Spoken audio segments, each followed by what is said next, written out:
ओम श्री परमात्मने नमः।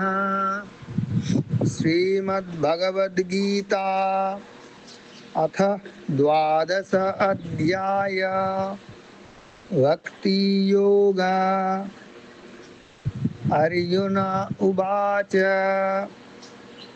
एवं सततयुक्ता ये भक्तास्तं पर्युपासते ये चाप्यक्षरमव्यक्तं तेषां के योगवित्तमा।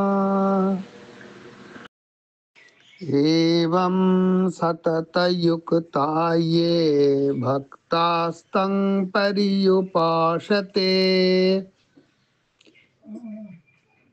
এবং এইভাবে সততযুক্তা সব সময় নিরন্তর ইয়ে ভক্তা যেসব ভক্তরা তম আপনার তোমার পরিউপাসতে উপাসনা করেন। एवं सततयुक्ता ये भक्तास्तं पर्युपासते ये चाप्यक्षरमव्यक्तं तेषां के योगवित्तमा। ये च अक्षरम अव्यक्तम अपि उपासते तेषां के योगवित्तमा।